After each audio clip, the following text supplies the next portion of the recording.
Nueva York, una ciudad acostumbrada a reinventarse cada mañana, despertó el 11 de septiembre de 2001 con una herida que nunca terminaría de cerrar. Durante semanas, meses y años, el silencio dejó espacio a miles de historias de pérdida, de supervivencia y de memoria compartida. En medio de ese duelo colectivo, algunas voces se alzaron con más fuerza que otras, voces que parecían encarnar el dolor de todos, voces que ofrecían sentido, consuelo y representación. Una de esas voces fue la de una mujer llamada Tanya Head. Durante un tiempo, Tanya fue vista como un símbolo, una sobreviviente marcada por el desastre, alguien que había escapado de la muerte y que ahora dedicaba su vida a honrar a quienes no lo lograron. Su historia conmovía, su presencia calmaba, su testimonio parecía auténtico. Nadie dudaba de ella, porque en momentos de tragedia colectiva, dudar puede sentirse casi como una traición. Pero con el paso de los años, esa voz tan segura comenzó a mostrar grietas, pequeñas inconsistencias, detalles que no encajaban del todo, preguntas incómodas que nadie quería formular. Hasta que lentamente, la imagen de la sobreviviente ejemplar empezó a desmoronarse, revelando algo mucho más complejo, inquietante y profundamente humano. Esta no es solo la historia de un engaño, es una exploración de cómo el trauma colectivo puede convertirse en escenario para necesidades individuales no resueltas. Es la historia de Tanya Head y de cómo en la Nueva York posterior a 2001, la verdad y la mentira caminaron juntas durante años sin que nadie quisiera separarlas. Tanya Head no nació con ese nombre. Su identidad original era Alicia Steve Head, una mujer nacida en España, proveniente de una familia acomodada, con acceso a educación, oportunidades y un futuro que, al menos en apariencia, no estaba marcado por la carencia. Desde joven mostró una personalidad intensa, una necesidad constante de validación y un deseo profundo de ser vista como alguien especial. No hay indicios de violencia en su pasado, ni de un entorno abiertamente disfuncional, pero sí aparecen, con el tiempo, patrones de insatisfacción, de reinvención constante, de relatos que cambiaban según el público. Antes de llegar a Estados Unidos, Alicia había pasado por distintos países y etapas académicas. Construía su identidad como quien cambia de escenario, adaptándose, ajustando detalles, exagerando logros. Nada que, por sí solo, pareciera alarmante. Muchas personas reinventan su historia cuando migran. El problema no fue el deseo de empezar de nuevo, sino la dirección que tomó esa reinvención. A finales de los años 90, ya instalada en Estados Unidos, comenzó a presentarse como Tanya Head. El cambio de nombre no era solo estético, era una transformación completa.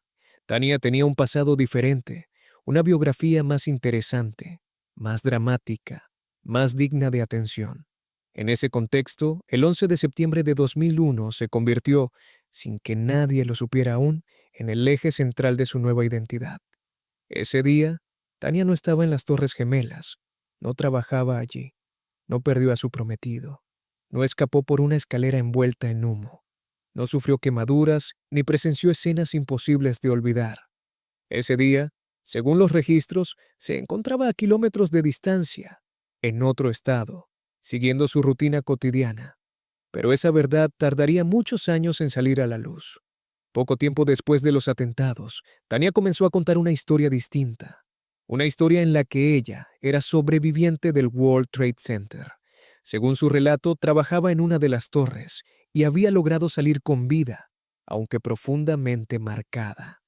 En versiones posteriores, agregó un elemento aún más poderoso.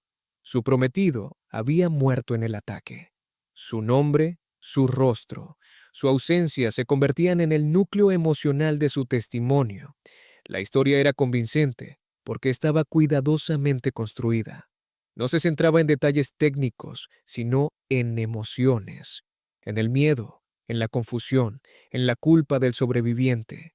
Hablaba de olores, de sonidos lejanos, de sensaciones difusas, elementos difíciles de refutar porque pertenecen al terreno de la experiencia subjetiva.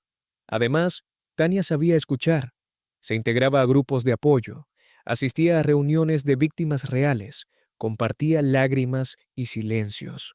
Con el tiempo, su rol dentro de la comunidad de sobrevivientes se volvió más relevante. No solo era una más, era una líder, alguien que organizaba encuentros, que hablaba en nombre de otros, que representaba a quienes no podían o no querían hablar. Llegó incluso a ocupar un cargo directivo en una organización dedicada a preservar la memoria de las víctimas del 11 de septiembre. Para muchos, Tania era un ejemplo de resiliencia. Para otros, una inspiración. Nadie sospechaba que todo estaba construido sobre una base inexistente. Y tal vez, en el fondo, nadie quería sospecharlo, porque su historia cumplía una función emocional colectiva. Daba forma al dolor, lo hacía narrable, comprensible. Sin embargo, las mentiras, por más elaboradas que sean, tienen una debilidad estructural. Necesitan ser sostenidas constantemente. Cada nuevo detalle exige coherencia con los anteriores. Cada nueva audiencia implica el riesgo de una pregunta inesperada. Y fue precisamente eso lo que comenzó a ocurrir. Algunas personas dentro de la comunidad notaron que los relatos de Tania variaban. Cambiaban los pisos desde los que decía haber escapado. Cambiaban las circunstancias de la muerte de su prometido. Cambiaban incluso las fechas y los nombres. Eran diferencias sutiles, fáciles de justificar como fallos de memoria traumática, pero acumuladas empezaron a generar incomodidad. La duda más importante surgió cuando alguien intentó verificar la existencia del prometido fallecido. En los listados oficiales de víctimas no aparecía ningún nombre que coincidiera con el que Tania mencionaba. Ella ofreció explicaciones, errores administrativos, confusiones, procesos incompletos. En un contexto tan caótico como el posterior al 11 de septiembre, esas respuestas parecían razonables, pero algunos investigadores independientes, periodistas y miembros de la comunidad comenzaron a profundizar. Revisaron registros laborales, documentos migratorios, historiales académicos. Poco a poco, la historia empezó a deshilacharse. No había pruebas de que Tania hubiera trabajado en el World Trade Center. No había registros médicos que respaldaran sus supuestas lesiones. No existía ningún prometido muerto. El momento de la confrontación no fue inmediato ni espectacular. No hubo arrestos ni juicios penales. Fue más bien un proceso de revelación lenta, dolorosa. Cuando las inconsistencias se volvieron imposibles de ignorar, la organización que ella lideraba inició una investigación interna. Los resultados fueron devastadores. En 2007, la verdad salió a la luz públicamente. Tania Head no era quien decía ser. Su historia era una ficción cuidadosamente mantenida durante años. La reacción fue de incredulidad, seguida de indignación y finalmente de un profundo sentimiento de traición. No solo había mentido, había ocupado un espacio simbólico que pertenecía a víctimas reales. Tania desapareció de la vida pública casi de inmediato. No ofreció una explicación clara ni una disculpa estructurada. Simplemente se fue. Para muchos, eso fue lo más frustrante, la ausencia de cierre, de comprensión, de una narrativa que ayudara a procesar lo ocurrido. Desde el punto de vista legal, las consecuencias fueron limitadas. No se le imputaron cargos criminales graves, ya que no había obtenido beneficios económicos directos significativos ni había cometido delitos tipificados de manera clara. Pero las consecuencias sociales y morales fueron severas. Su nombre se convirtió en sinónimo de engaño.